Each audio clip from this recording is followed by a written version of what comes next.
It does. Like, I feel like I've got Muppets in my hands right now. Like, if you're not watching on the video, you're like, what is she talking about? But I feel like Muppets are screaming at each other at the moment from both sides.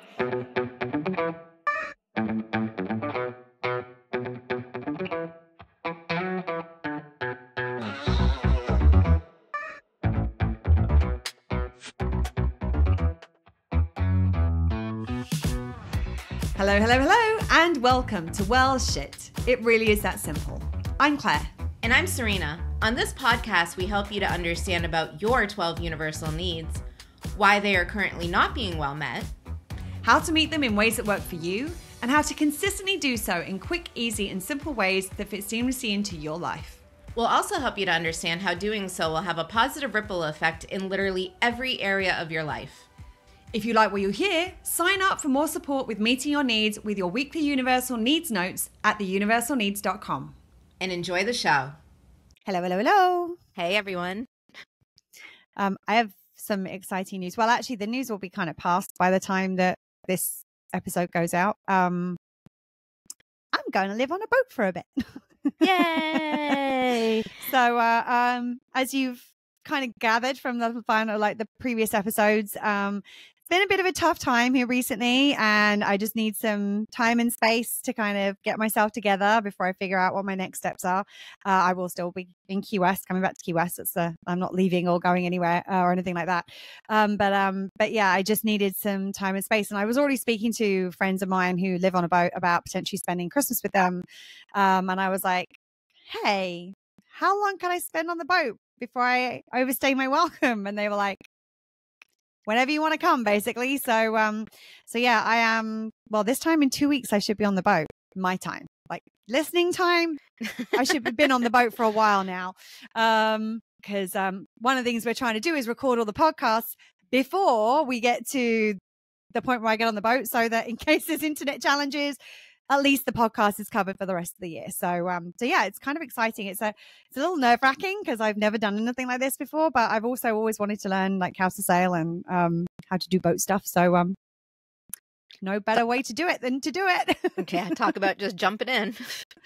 Yes. Yeah, very much so. I was talking to somebody about it last night, and they made a pun about something about like still being in the same boat or something. And I was like, very droll. But we're not talking about boats today, as fun and as exciting as that is. And we may even try podcasting from the boat. You never know. We'll see. We'll see how things work out as to whether that's going to be feasible or not. By sea.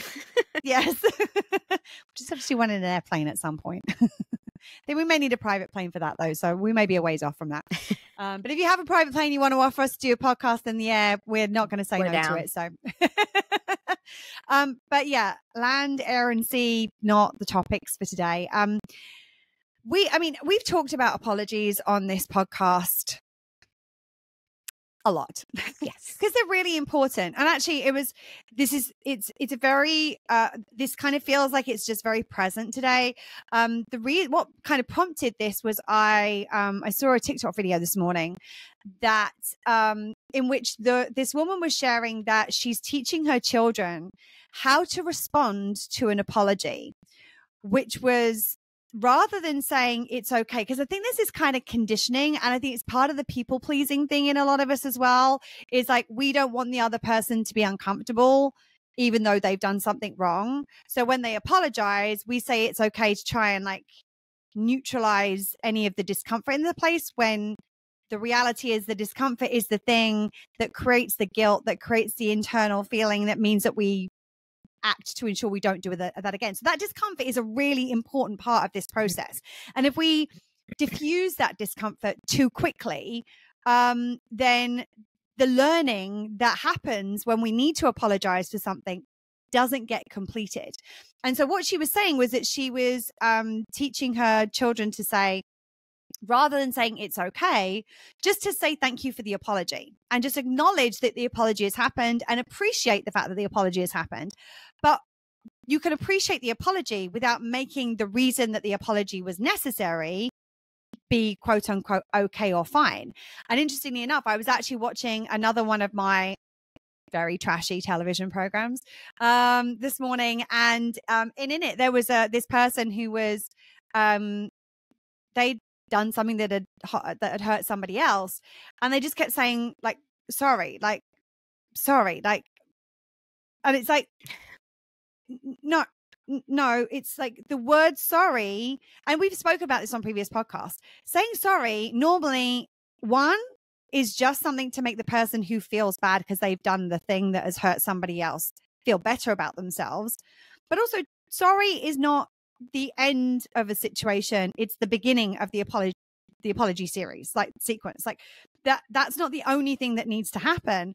And the interesting thing is that I also got a voice note from somebody, from a friend of mine this morning, who was talking about an interaction between two children. And there was some really inappropriate stuff that had taken place in this interaction.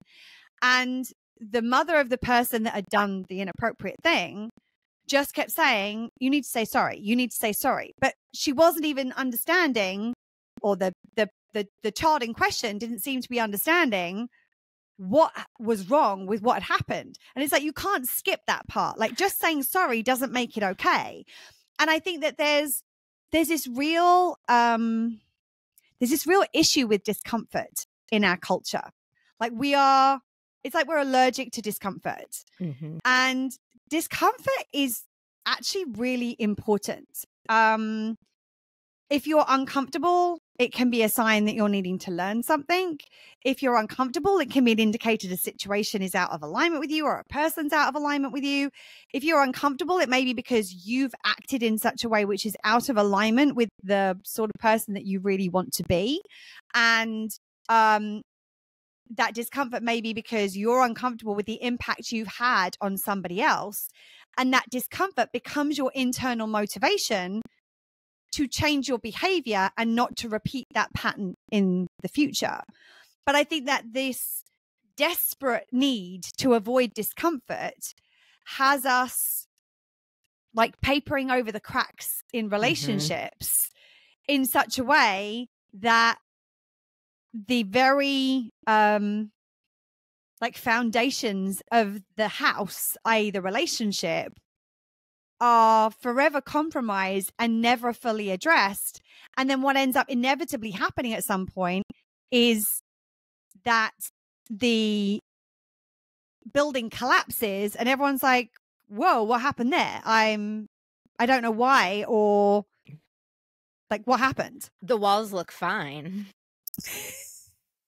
Yeah. So I think that real resistance to uncomfortable situations causes us to actually do more harm in the process.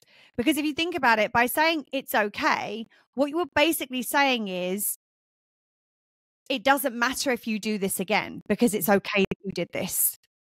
And the fact that there is a need for an apology is an indicator that what has happened is not okay and therefore needs to not happen again. So what we end up doing is we end up reinforcing a thought process surrounding what's happened that is actually going to create more harm in the long run, not only for ourselves. And I think this is where we kind of forget that the world is bigger than us. I know that sometimes it's a wild concept for a lot of people. But I think that what ends up happening is if we enable that behavior by saying it's okay, what it does is it means that that person then believes it's okay to continue doing that to others as well as ourselves.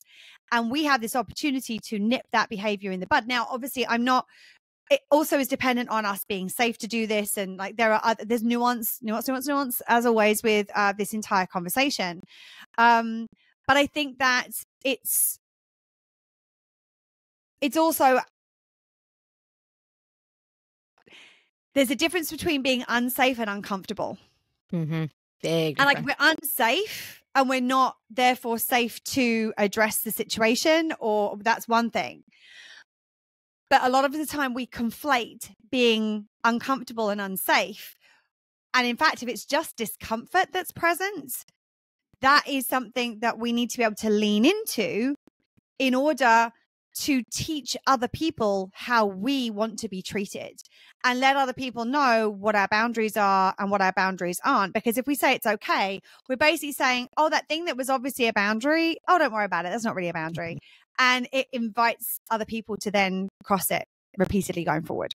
And that happens because the brain is quicker than a lot of our other senses when it comes to brains. Like, oh, they said it's okay, let's keep going. Very rarely do people stop, take a step back and be like, okay, but was it really okay? Like, we just hear it and we're like, all right, and moving on. Like, and that's well, and also it by the words "it's okay" is what we want to hear, because when we hear it's okay, we get to feel better about ourselves, and we don't like not feeling good about ourselves. So when we hear that it's okay, it's like, oh, cool, it's okay. I don't need to worry about this anymore. Moving on. Like, and when we do that, it's something we kind of want to grab onto, because we would far rather believe that it's okay than actually do the work of facing the mirror and going, that was pretty fucked up. Yeah. I really shouldn't be doing that. I don't want to do that. I wouldn't like it if someone did that to me. That is not behavior I want to continue, and things that I would like to continue to do to other people. And you're right. It takes discomfort. It takes, I think it takes a certain amount of courage to do that. I think more importantly, it takes a strength of character to do that, to be able to say, I fucked up, and really look at that and really then change based on that. But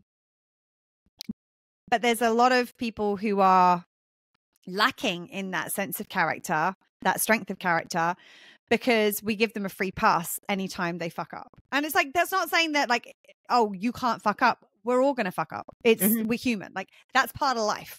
Making mistakes, it's not if, it's when.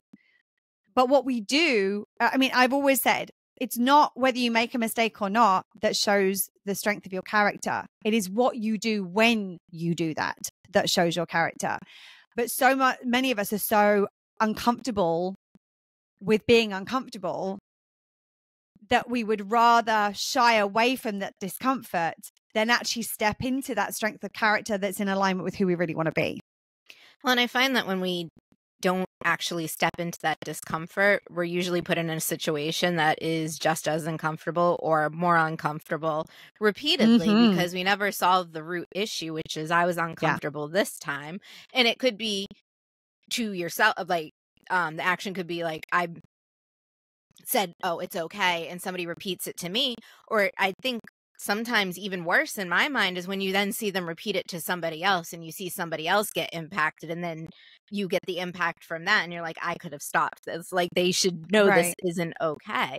And I always say, like, when you're uncomfortable, that's when change happens. Because if you're not uncomfortable, why are you, like, we're conditioned to be like, oh, why change if there's not a problem? Well, there is a problem. And I also think that what's really important here is that this is like, I think this kind of comes into, we're going to do a longer episode on this a little bit later, this understanding of the difference between being nice and being kind. And being nice is about generally creating comfort, mainly for the masses and mainly for other people at your detriment. Being kind is doing what is right, even when it is uncomfortable. And so, like, let's use me and Serena as an example here. I know Serena wants to be a kind person. I know that she wants to show up in a way that doesn't negatively impact other people's needs.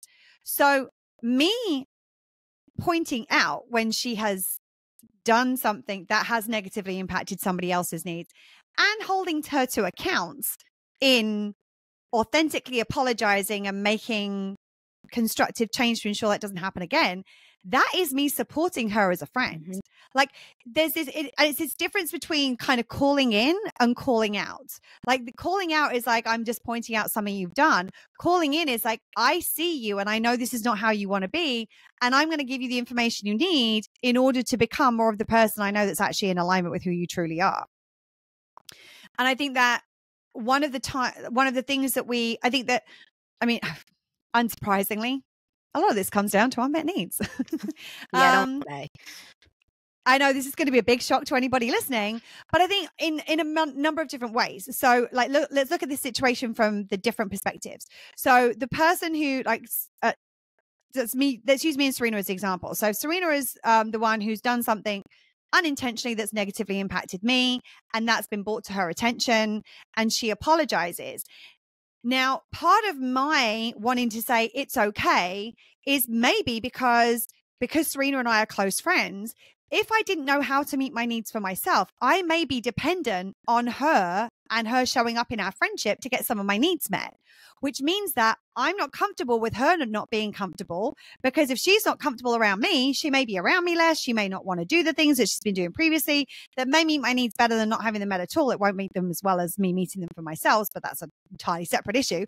But that may be one of the reasons why I'm like, oh no, it's okay, because I don't want there to be this discomfort, because if there is a discomfort there, it may actually cause my needs to be unmet. Now let's look at the other side of it. If Serena's the one who's apologizing and I say it's okay, the discomfort, if Serena's needs are unmet, she's going to see that. She could read that discomfort in a number of different ways. She could read it that there's something wrong with me. It could negatively impact her value need. It could be, again, it may, there may create a distance between the two of us. And if I'm meeting a lot of her needs, or if she's feeling judged by me because I'm pointing out that she's done something that's not okay, that could negatively impact needs because of how she's internalizing that information. And just that, the interesting thing is that, I mean, if you've not already listened to it, go back and listen to our guilt and shame series, because the understanding the difference between guilt, which is I've done something wrong, which is a very constructive, powerful, helpful force, and shame, which is there's something wrong with me, which often guilt can get kind of sidetracked into, which is this kind of negative shame spiral, and which erodes our self-worth. And that doesn't, it's not constructive or helpful for anybody, because so many of us have low self-worth. That discomfort often will get internalized as shame rather than guilt, which will then cause, oh, there's something wrong with me. My value need gets hit. My emotional experience expression need gets hit. There's, I mean, it's like ding, ding, ding, ding, ding, like, or dong, dong, dong, dong, dong, dong, dong, rather. Like all the needs get like compromised. So Serena also doesn't want to be in that space. So she's going to latch onto anything that will allow her to kind of mask that feeling. It's not meeting those needs. It's preventing her from feeling the discomfort of I've negatively impacted somebody else. And so when our needs are unmet, this situation gets amplified, and our reactions to the situation get amplified. Like we'll get to the point where it's like, okay, I'm even with how well our needs are met, and even with how good our friendship is, if one of us does something that negatively impacts the other person, there's still going to be a feeling of discomfort, because that is the result. That is the guilt. That is the thing that's going, that's our humanity working, that's going, oh shit, there's this person I love and care about. There's this human being who I've negatively impacted. I'm connected to her humanity. I'm connected to my own humanity. Therefore, it feels bad within me when that happens, because that's the thing that motivates you to want to change, that motivates you want to do better, to motivates you to want to not engage in those same behaviors going forward. That's how it's supposed to work. So it's not saying that just because your needs are met, it's not going to be uncomfortable. But what happens is that when your needs are better met, you are able to be with that discomfort without it crumbling your needs, like internal needs tree, and go, okay, why am I feeling the way that I am? I can process the fact that I'm feeling bad, but actually the reason I'm feeling bad is because that's a natural consequence of harming somebody else or negatively impacting their needs. And this is the thing that has me then want to go through that effective apology process. If you've not listened to the episode where we go through the apology blueprint, which has all the steps to an effective apology in it, that is what motivates us to do that. It's what motivates us to then learn and grow and do better. And then when we do better in the future, when the behavior is like, when it's noticed that the behavior is changed, that then brings our relationships closer together. It actually builds trust. It builds connection. It builds depth in our relationships. Whereas if we just go, it's okay, then there's no opportunity to build that connection. There's no ability to show the effort being put into change. And more importantly, the person who says it's okay is in this vulnerable space where they're constantly worried about, what are they going to do it again? When's it going to happen again? Because they've dismissed and invalidated their own feelings, which means you've compromised your value need, and you've compromised your emotional experience expression need, and you've probably compromised your personal power need and a bunch of other needs in the process. But more importantly, well, not more importantly, as importantly, we've set ourselves up to be vulnerable to that exact same thing happening again. So we also have the anxiety. Go back to listen to the anxiety episode if you haven't already listened to it, which is comes from either having our needs met in the compromised in the past, which will have happened in this situation, needs being compromised in the present, which will be happening because their needs will not be acknowledged appropriately by saying it's okay. There's not going to be a proper acknowledgement of what's happened, and a fear of our needs being compromised in the future. And what ends up happening is that when we say it's okay, we get all three of those. We get like a triple whammy of anxiety. The needs being compromised in the past, the needs will be compromised in the present, and there's a really good expectation that our needs are going to be compromised in the future, which creates this amplified anxiety, which actually then creates more distance and disconnection within our relationships. I felt like you wanted to. There were a couple of moments where I saw you wanted to kind of jump in. Like, no, there was motions of agreement. I'm like, yeah, like, I mean, yes. And so, I think that what's really important is like we want to acknowledge the effort being made. So yes, we want to acknowledge the apology, but also we want to acknowledge it when it's actually an apology rather than somebody saying sorry to make themselves feel better about themselves, because those are not the same thing. And when we are in that space where if somebody's just saying sorry, I mean, we talked a couple of episodes ago about me being more direct than most people in a very past assault kind of way. But there have been times where I've said to somebody, I'm not actually accepting your apology. I don't accept your apology because right now you're saying words that are there to serve the purpose of making you feel better about the fact that you feel crappy that you've done this thing to me. I'm not hearing anything that is going to give me any kind of reassurance that this isn't going to happen again in the future. Like, where's the behavior change? Because the behavior change is the thing that indicates whether you are actually sorry or not. And you can promise change behavior. And depending on the level of trust you have in your relationship, somebody might be like, yeah, I heard that before. Or it may be like, okay, I will give you the opportunity. I appreciate the fact that you get why this was an issue, that you are addressing the issue, that you are making amends, and that you are acting to avoid repeating the same situation again. But I think that's the thing is that, again, like we have this, it's like we're taught a formula in childhood, which is that somebody does something quote unquote wrong, and then they're made to apologize, i.e. say sorry to this other person. And this other person then has to accept said apology. And then it gets forgotten. And that's the reason that so many of these issues never actually end up getting resolved. They just keep getting repeated because we're not being taught how to effectively apologize. And when somebody does effectively apologize, we're not taught how to acknowledge it in a way that doesn't dismiss the impact made. And I think an important thing with this, we've talked about it in different instances, especially when replacing some of our language, like practice. You kind of have to practice this, have what your response is going to be, because if something happens, and you never want shit to go down, but shit goes down all the time. If somebody apologizes to you and your conditioning is, thank you, or, like just an acceptance of it, that's okay. Like we do it so instantly, we don't think about it at all. Thoughtlessly. Yeah. So if you have that kind of practice, or that I'm not going to say this, I'm going to say thank you for apologizing. Right there, you're acknowledging, yes, you apologized. I do appreciate this step, and you're not leading the brain or the person to believe that this is squashed and it was okay because you said sorry. Well, and it's okay to say like, thank you for the apology, or I appreciate you apologizing. And like, you don't have to end the sentence there. And this is like, I mean, it's the thing that I loved about the video I saw this morning was that this woman was basically saying that she, like one of her kids is a real, like mama's kids, and will often say to her, oh no, it's okay, mummy, like kind of thing. And she's like, no, it's not okay. Yes, I appreciate the fact that you have accepted my apology, but what I did was not okay. So they're reinforcing the fact that that is not okay. And it's okay to name the fact that that is not okay. But I think that when we start to get into adulthood, and obviously with needs things, it's always you have to make sure that you're focusing your energy on what is appropriate for the point in a child's development or in a person's development.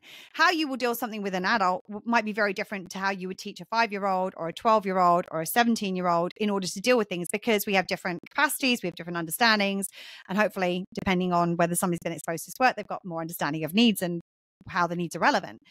But as an adult, I think that it is okay to say, thank you for apologizing. And in order for me to trust that apology, I'm really going to need some understanding of, I really need to see that you understand what happened and why it was an issue and what you're going to do to change it going forward. It's okay to make those requests in that moment. I said so often, like we're so like, this is the uncomfortable place, because the thing is that one of the fears in this is that I'm going to make this request and this person is either going to say, no, I'm not going to do that. Or in some ways worse, say, yes, I'm going to do that and just not fucking do it. Mm-hmm. And so, but I think that this is what allows us to temperature check the relationships that we have in our lives. Because if we make a request and say, okay, we would like this to be this is what I need right now in order to address what has happened and make amends and heal the trust that's been impacted by this situation happening. And the other person says no, we immediately know that they are not safe to be as close in our relationship orbits. Again, we'll put the link to the relationship orbits episode in the show notes to this for this episode. If they say, yes, I'm going to do this, and depending on your history with them, like the level to which you trust them, it may be that I'd be like, actually, I don't trust you to do that until you do it. So they're like way out here in terms of relationship orbit. But if they then actually make the effort, that they naturally become closer, because you say, oh, okay, I see, I can trust what you're saying because you're doing the things that you've said you're going to do. The opposite could be the case. We're like, actually, like if Serena says to me, here's what I'm going to do, I'm going to trust her because she's consistently done the things that she said she's going to do, which means that I'm going to trust her unless she then does otherwise, in which case I'm like, oh, no, okay, maybe not. Not something I've ever experienced with Serena, but with other people, I definitely have, where I'm like, yeah, cool, okay, that's what you're going to do. And then they don't. And then you go, oh, this relationship is not what I thought it was. Mm-hmm. And you readjust. And like, as we talked about in the relationship orbits episode, like it's not a punitive thing where it's like, oh, you've done this, I'm pushing you further back. They naturally move dependent on the level of trust that you have between you. Trust is that kind of connection as to like, what's that trust? What's that feeling of safety I have? If I don't feel safe around you, naturally you go further out in my orbits, because that's the consequence of not being safe. It's the consequence of not having trust. And so I think that's one of the things is that sometimes we need to lean into the discomfort that these moments give us, because we want to believe the best in people. We want everyone to be the kind of friend that we want, need, and deserve, and sometimes the friend that we are. And so we kind of gloss over it because we don't want to be told otherwise. Mm-hmm. But that's how you then get to elicit these really incredible relationships, because they're the ones that consistently show up. They're the ones that respond to your requests. They're the ones that listen to you. They're the ones that show up when they have made mistakes to make it better and make it right. And that creates a level of bond and depth and trust that you just don't experience any other way. And from my own personal experience with this, there were a lot of times that I'd avoid kind of taking that extra step and like holding accountability and being like, no, this isn't okay, because I didn't want to find out the relationship wasn't what I thought it was. And anytime that was the case, it would have been so much better to have found that out in that moment in that way than however it played out down the road. Oh, yeah. Fucked up explosion. It's like, no, I saw this back then, and I glazed over it, and I glazed over this, and I never opened my mouth, and now here we are. Like, it's right.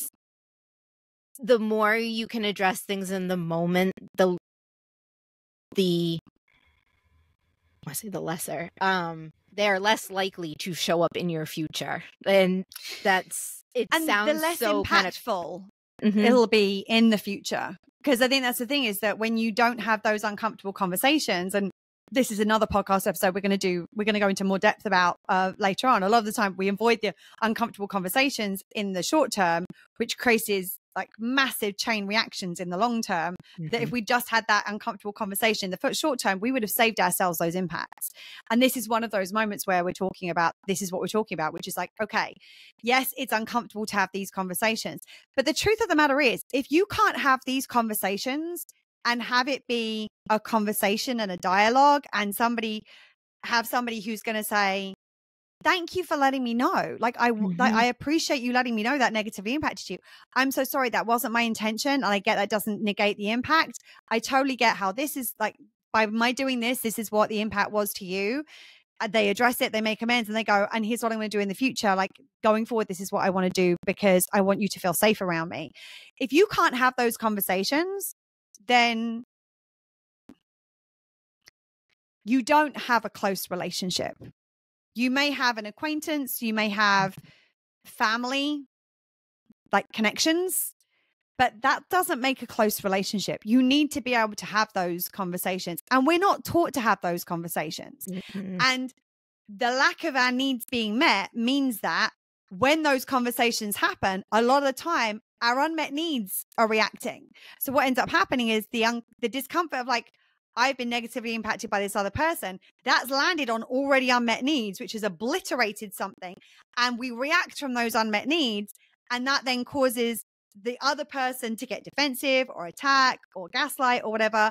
And then they react in a way that, because the fact that we've been negatively impacted and the discomfort that they feel as a result of that lands on their unmet needs. So it amplifies their unmet needs. So that they then react from unmet needs, which is like, and they end up with this like unmet needs screaming at unmet needs kind of thing. Sounds messy. It does. Like, I feel like I've got Muppets in my hands right now. Like, if you're not watching on the video, you're like, what is she talking about? But I feel like Muppets are screaming at each other at the moment from both sides. But it's like the unmet needs are like screaming at each other. And that gets in the way of our relationships. And this is why, if we can meet our needs, if we can have our needs met at a base level, like, I respond so much differently now if somebody tells me that I've negatively impacted them than I did before I knew about the need stuff. Because that discomfort, I've got the internal resources, because my base level needs are met, to be able to go, okay, that's kind of uncomfortable. I feel kind of crappy about that. Okay, let me process how I feel about that.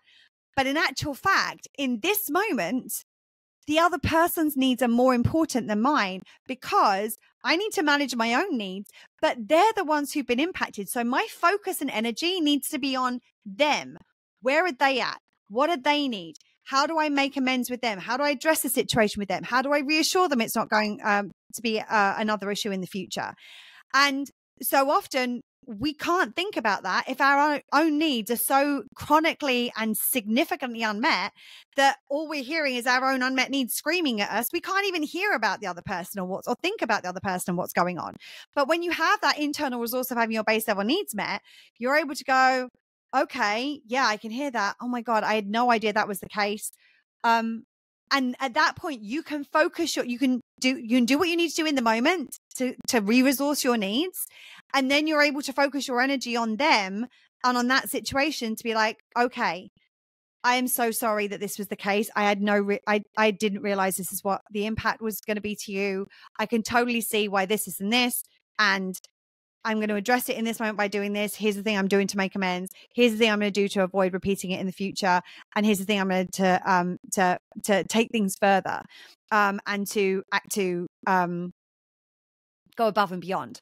And that's happened. I can't even count the number of times that's happened in our relationship. Countless. But it's because we have that internal resource of having our base level needs met that not only means that the uncomfortable energy doesn't land on this like and create this big explosion, but also it means that I have the capacity to hold and be with that discomfort without either batting it away because I'm like, oh, don't like that. Ugh, let me throw it back in your court, or collapse in on myself and make it all about me and how I'm feeling and how I feel bad, to the extent where we end up consistently we end up negatively impacting the other person and their needs even more, because when then we make it all about us and we center ourselves in the conversation, when in actual fact, the other person's needs should be centered in the conversation because they're the ones that have been negatively impacted.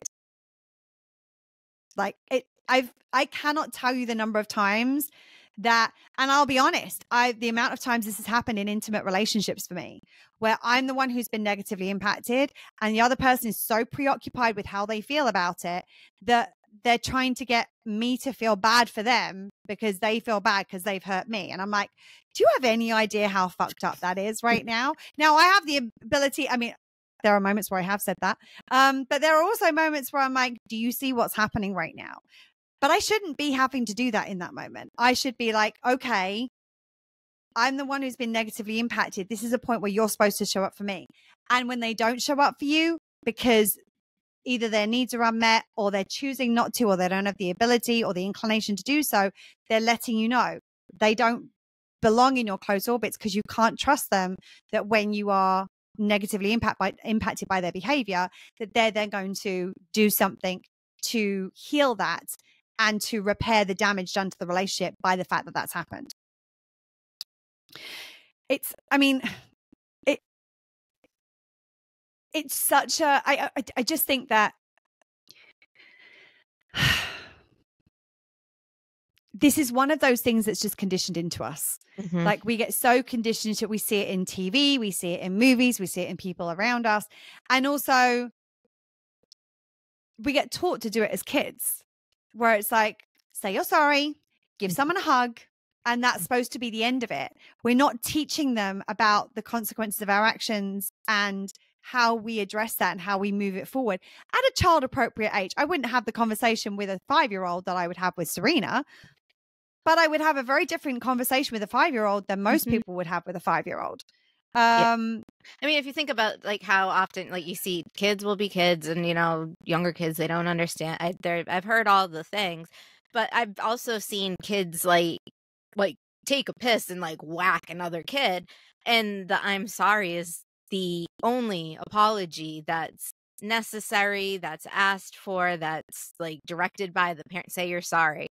You just like, it's a child to a child, but that like your child just assaulted another child and you're saying, say sorry and it's going to be okay. Now go play together. Like, yeah. Well, and it's like, even like, and there's another layer underneath that, which is that in that situation, we've talked about this in previous podcast episodes. What's the why?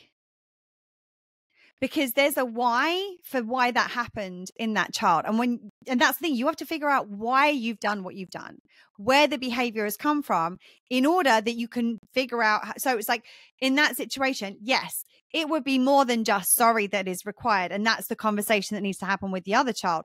But also, I think that there is a step that happens before that, which is go into, why did you hit them? Like we go back to the single dad that I had that one very random date with, where he had the 2 daughters who'd had this moment, and he was very proud of telling his older daughter she should be ashamed of herself from hitting her younger daughter, her younger sister, his younger daughter. And my face said everything apparently that I wanted to say about that, and indicated that maybe I wouldn't have approached it in that way. And I said the first thing I would want to know is why, because was there something that was causing, that was the younger daughter crossing boundaries and the older daughter's reaction was a reaction to the boundaries not being crossed, or being crossed, or was it unreasonable expectations where it's like, I'm not getting what I want and I'm going to lash out because I'm angry because I'm not getting what I want. There's so many reasons this can be happening. But in order to kind of put together this a way of understanding what these steps of the apology are at a child appropriate level, we need to like take them through the process. Why was it that I did that? And this is why I did that. And it's because I was feeling this, or because I wanted this, or I didn't want that. Okay, so what are other ways that we can deal with this? And now we get to go and say to the person, I'm so sorry. I did this because of this reason. That is not okay that I did that to you. Here's the thing I'm going to do to make it right with you. Here's the thing I want to do to like make amends. And this is what I'm going to do in the future when this happens to try and to prevent this from happening again. You can still take them through the building blocks of an apology process but you can guide them through that process. You can ask them questions. You can make suggestions to help them to start to understand what the thought process needs to be of like, okay, I've hurt somebody else. What needs to happen now? Because that's what we should be doing as adults is like, when those things happen, why did I do that? Where was that coming from within me? Was I doing that because my needs were unmet? Was it because I didn't realize it would impact somebody else? And now I need to put that into my like memory banks of like, this is something that could negatively impact somebody. And I need to be mindful of that so that going forward, what would I do instead of this? Because that's something that would negatively impact it. What's another thing I could do in the same situation that wouldn't negatively impact somebody else? So it's like that thought process is what we do as adults. And when we're talking about children, we can start to give them a simplified version of this process. And actually what I'm going to suggest is that I don't think we've talked through the cushion exercise on the podcast, have we? I believe we have, but we may have done. Let's do it again. We'll put a link in the show notes. If not, the next episode we're going to do is we'll go through the cushion exercise. It's basically a technique that I give. I think we have actually thinking about it. Mm-hmm. I think we have talked about this before, where you use a physical representation of a cushion to guide children through the process of processing their emotions, rather than trying to intellectualize it and talk them through it. You give them something that is a representation of those things, or you guide them through it because of the questions that you ask and the suggestions that you make. You basically show them what the steps are. And the same is true with the apology process. Yes, you might simplify those steps a little bit, but we want to understand what happened and why it happened, and show that we get why it was an issue, and then address what happened, and then make amends. And then we want to show how we're going to avoid it repeating it in the future. Like all of these steps, these are things that we can help children to understand, as opposed to the version that so many of us grew up with, which is say you're sorry, have a hug, it's all done and dusted. Because that isn't the reality. But that's what we've learned to do in our families. And it's the reason that there is so much family conflict, because we're not actually taught how to address issues within families. And so what ends up happening is the cracks get papered over and the entire family house is just covered in cracks. They've just got wallpaper over them so you can't see them. And then all of a sudden somebody bumps into a wall one day and the entire thing comes crumbling down. And it was like, what the fuck happened there? It's like, those cracks have been there for years. We just hid them so we couldn't see them because we were uncomfortable with seeing them, rather than actually figuring out what is the cause of this crack. Is it because there's a tree underneath that the root system is causing it? Is it because somebody bashed into the wall? Is it someone who took a sledgehammer to the wall? Like, is there like, what are the reasons for this? And how do we then, okay, right, well, we're going to dig up the tree or replant the tree somewhere else so the root system isn't affecting the house. And then we're going to go back and we're actually going to seal the crack so that it doesn't continue to grow. So it's like, we've got to look at all of these situations, all of these issues that require an apology. Each of those is going to create this kind of fracture within the relationship.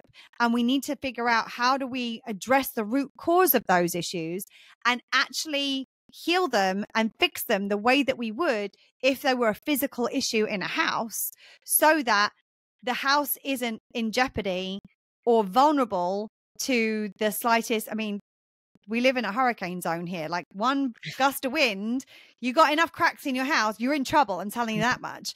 You then get a hurricane coming through, which life happens. Sometimes you're going to get a hurricane coming through and that's it. The entire thing just goes down in one. So it's like, we got to look at understanding what the root is of these issues and allow ourselves to resource ourselves in order that when that discomfort from those issues comes up, that we actually have the ability to do something about it and actually heal the root issue, rather than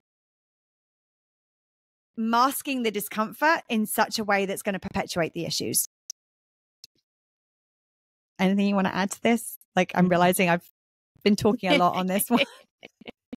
I've gone in a few different directions, but it's all relevant to this topic.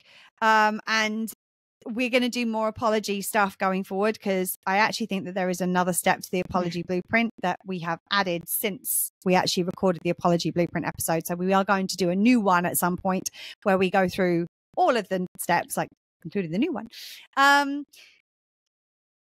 So we're going to keep coming back to this, but I thought that ability to acknowledge an apology without invalidating the root of the reason for the apology, and especially as adults, you can take that one step further and make it more of a dialogue, not just somebody's apologized, so I have to just accept it and move on. If it's unresolved, that's part of that uncomfortable dialogue. And the more you can have that uncomfortable dialogue, the more uncomfortable dialogue you can have, the closer, the more trust and the more bond you can create with the people around you. So if there's nothing from you to add? I'm good. No. Okay. So we're going to call it there for today. We'll be back next week with another episode. Thank you for being here. Thank you for watching. Thank you for listening. We appreciate it. We appreciate you. Remember, between now and next time, to continue to take care of yourself, stay safe, and remember to meet your own needs. Lots of love. Bye, friends. That's it for today. If you like what you heard and would like to see some of Serena's awesome facial expressions, check out the video podcast on YouTube. And remember, it's better to acknowledge the apology being given than just say it's okay. Well, shit. It really is that simple.